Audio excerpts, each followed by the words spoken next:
राधे राधे दोस्तों, कैसे हैं आप सभी। स्वागत है आपका एक नए वीडियो के साथ। तो आज मैं आप लोगों के साथ शेयर करने जा रही हूँ अम्ब्रेला फ़्रॉक की कटिंग एंड स्टिचिंग। तो अम्ब्रेला फ़्रॉक होती है फुल घेर वाली, उसकी कटिंग एंड स्टिचिंग आज मैं आप लोगों के साथ शेयर करने जा रही हूँ। तो ये फ़्रॉक है, कपड़ा, ये जो कपड़ा है ना, इसकी मुझे फ़्रॉक बनानी है अम्ब्रेला वाली, और अम्ब्रेला वाला सूट भी बोल सकते हैं क्योंकि लेंथ तो पूरी पूरी ही है इसकी। और ये कपड़ा इस तरीके से है, प्रिंट इसका इस तरीके से। तो प्रिंट का तो कोई फ़र्क नहीं पड़ता, आप ऊपर नीचे कैसे भी रख सकते हैं। तो जो प्रिंट जिसमें बॉर्डर वगैरह की दिक्कत होती है उसमें ध्यान देना पड़ता है कि नीचे कौन सा आएगा और दामन पे और ऊपर की साइड कौन सा होगा। तो यहाँ पे सबसे पहले कपड़े को मैंने इस तरीके से डबल फोल्ड किया है, इस तरीके से।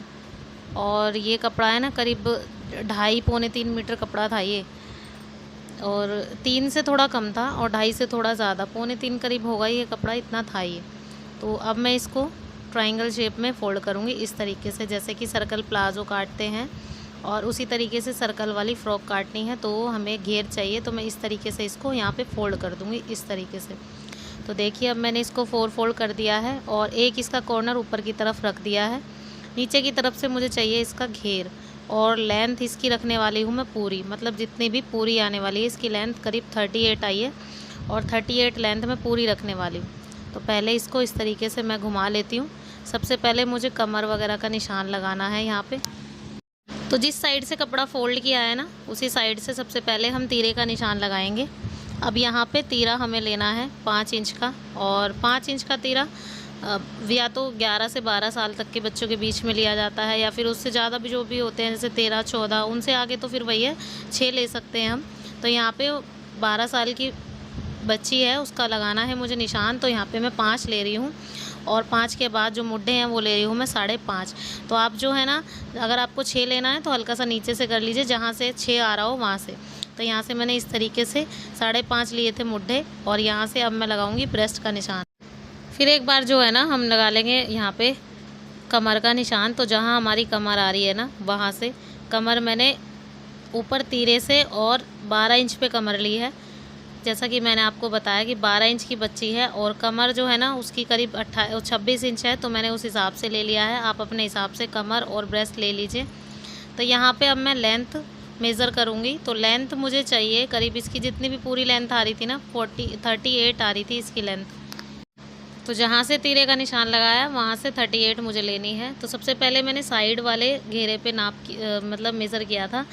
तो साइड वाला घेरे का इसलिए लेते हैं क्योंकि फिर गोलाई की शेप जो ना अच्छे से आ जाती है। तो यहाँ से मैंने कमर का 12 इंच माइनस करके फिर उसके बाद घेरा लगाया है। तो 38 इंच पे मैंने घेरा लगाया है, और यहाँ से 38 करके हम इस तरीके से घेरा लगा देंगे। पहले जो है ना कॉर्नर वाली लाइन एक ड्रॉ कर लेंगे, और इससे ज़्यादा जितना भी कपड़ा आपका आ रहा है ना उतना ही घेर आपको रखना है, इससे ज़्यादा फिर वही है नहीं हो पाएगा इसमें। और 38 करके गोलाई की शेप में हम इस तरीके से निशान लगा देंगे। ये देखिए, तो चारों तरफ से घुमा दिया है मैंने कपड़े को, इस तरीके से 38 लगा दिया है। अब ये जो जितना कपड़ा है ना हमारा, ये घेर है, और काफ़ी अच्छा घेर निकल के आ गया था, मतलब जितना सोचा था ना बहुत अच्छा घेर निकल के आया था। अब यहाँ पे इस गोलाई को हम अच्छे से ड्रॉ कर देंगे, थोड़ा डार्क सा, ताकि जो दिखे। तो इस तरीके से ड्रॉ कर दी है हमने। अब ये घेरा जो है ना ये हो गया है हमारा रेडी, और यहाँ से ये लाइन जो है ना ये यहाँ से कटेगा। चलिए अब कर लेते हैं इसकी कटिंग। सबसे पहले मैंने घेरे की कटिंग की है। ये देखिए कितना घुमावदार घेरा निकला है इसमें, बहुत अच्छे से निकला है। और इसी तरीके से आप स्कर्ट वगैरह कुछ भी आप कटिंग कर सकते हैं घेरे वाली। अब यहाँ पे ऊपर से तीरा, और फिर उसके बाद जैसा भी मैंने निशान लगाया है उसे थोड़ा और डार्क कर दूँगी मैं, क्योंकि ये लाइट कलर का कपड़ा था ना तो इस पर दिख भी बहुत कम रहा था। तो इस तरीके से ना मैंने थोड़ा गाढ़ा ड्रॉ किया, और इस तरीके से ये देखो अब हुई है इसकी कटिंग। तो अब आपको अच्छे से दिखेगा भी। प्रिंटेड कपड़े का यही प्रॉब्लम होता है, कटिंग नहीं दिखती उसमें। अब यहाँ पे देखो अब अच्छे से आपको दिखेगी। ये देखो कितने अच्छे से तरीके से मैंने कटिंग की है, और जो घेरा है ना वो भी काफ़ी अच्छा निकला है। तो चलिए अब इसको करते हैं सिलना स्टार्ट। लेकिन उससे पहले हमें स्लीव्स की करनी है तैयारी। तो यहाँ पे ये मेरे पास कपड़ा निकला हुआ था, तो स्लीव्स जो है ना मुझे बहुत चौड़ी चाहिए, करीब 3 से 4 इंच की चाहिए थी। और उससे पहले जो है ना, पहले मेरे को गले याद आ गए, तो मैं पहले इसकी गले की कटिंग करूँगी। तो आगे का गला मैं रखूँगी करीब 5 इंच का। तो 5 इंच का तो हो इतना जो कंफर्टेबल रहे आने में। तो चौड़ाई में मैंने 2.5 इंच रखा है और यहाँ पे लंबाई में मैंने 5 इंच किया है और गले की शेप देके गोलाई की इस तरीके से इसकी कटिंग कर दी है।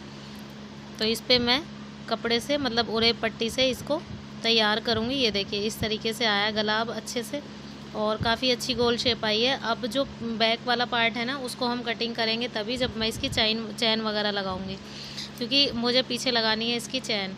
तो चैन इसलिए लगा रही हूँ, फिर वही है हुकाई वगैरह का सिस्टम थोड़ा अलग हो जाता है। तो चैन मेरे पास रखी हुई है तो मैं चैन लगा दूँगी और आप सबको भी दिखा दूँगी। यहाँ पे ये कपड़ा बचा था मेरे पास तो मैंने सोचा इसमें से ही 2-3 इंच की जो भी स्लीव्स वगैरह निकलती हैं वो निकाल देती हूँ और इसको इस तरीके से ड्रॉ करा, मतलब फोल्ड किया है।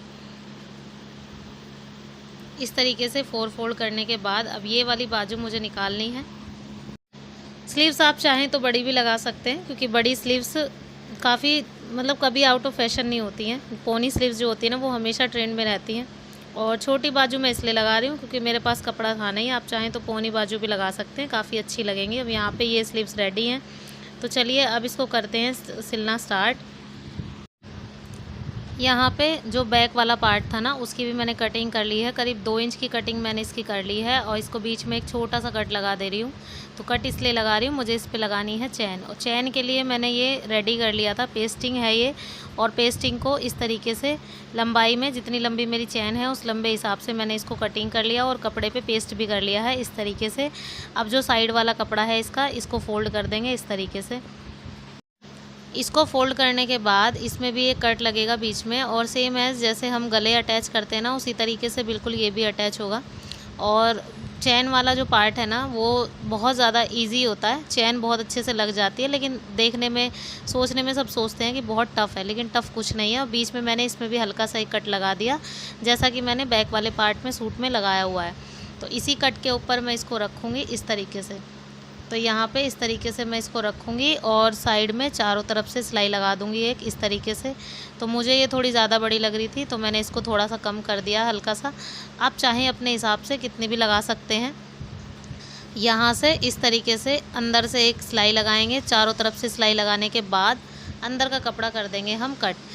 ध्यान दीजिए सिल्की कपड़ा है तो आप पिन अप अच्छे से कर सकते हैं और पिन अप करने के बाद आपकी फिनिशिंग जो है ना बहुत अच्छे से आएगी।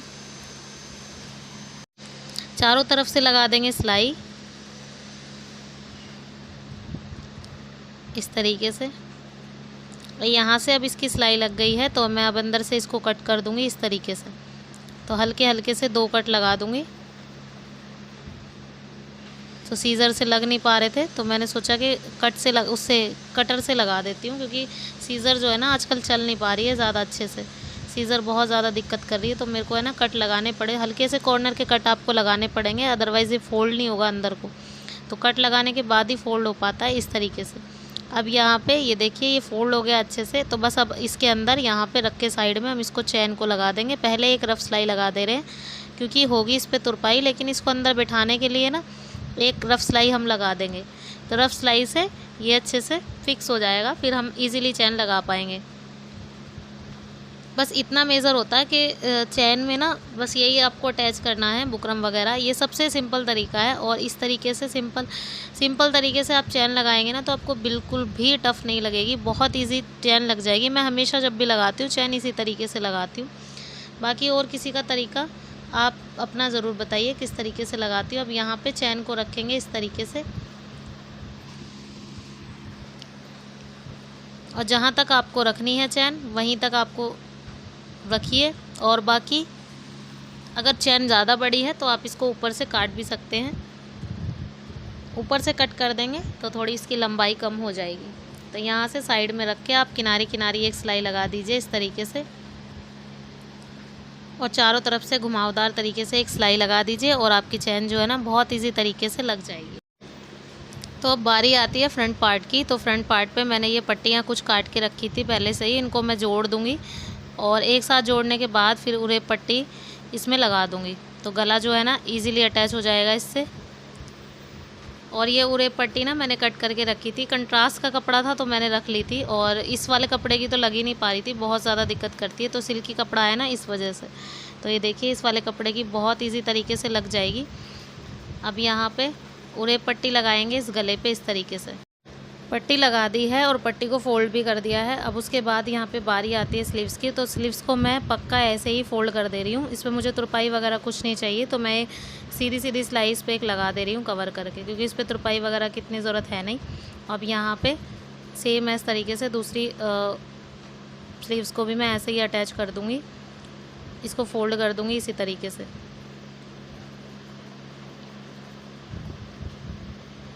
फ़ोल्ड करने के बाद इसको बिल्कुल सिंपल तरीके से, जैसे खुली बाजू अटैच की जाती है, बिल्कुल वही तरीके से हम इनको जोड़ेंगे। खुली बाजू लगाने का सबसे मेन फ़ायदा यही है कि अब जब भी आपकी जो जो मेज़रमेंट है ना वो ऊपर नीचे होता है ना, तो उसमें फ़र्क नहीं पड़ता, मतलब कोई फ़र्क नहीं पड़ता, आप सीधी-सीधी सिलाई से आप कर सकते हैं। तो इसलिए हमेशा मैं खुली बाजू ही लगाती हूँ। तो यहाँ पे एक तरफ की बाजू मैंने लगा दी, दूसरी तरफ की बाजू हम फटाफट से लगा देंगे। उसके बाद जस्ट यहाँ पे फिटिंग का मेज़र कर लेंगे और फिटिंग की सिलाई एक लगा देंगे बिल्कुल सीधी-सीधी।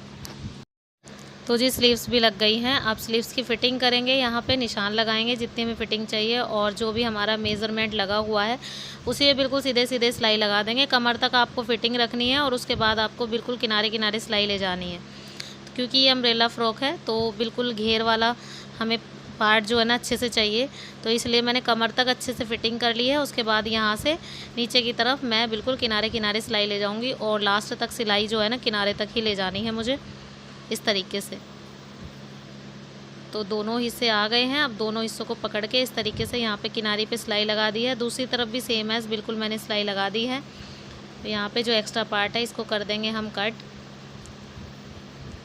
और दूसरी तरफ सिलाई लगा देंगे। So friends, finally umbrella frock बन के तैयार हो चुकी है, और इसकी जो किनारी है ना वो मैंने फ़ोल्ड कर दी है। आप चाहें तो इसमें पिको भी करा सकते हैं, तो मेरे को तो फ़ोल्ड करनी थी तो मैंने फ़ोल्ड कर दी है, और बिल्कुल अच्छे से हो जाती है फ़ोल्ड, कोई ऐसी दिक्कत नहीं होती। लेकिन ये पिको से थोड़ा सा और वैसा वाला लुक आ जाता है। तो कैसी लगी आपको वीडियो? आई होप आप सबको भी पसंद आई होगी। पसंद आई हो तो प्लीज़ लाइक के बिना मत जाना। चैनल पर नए हैं तो प्लीज़ चैनल को सब्सक्राइब ज़रूर कर लेना। मिलते हूँ नेक्स्ट वीडियो में। Till then bye bye and take care.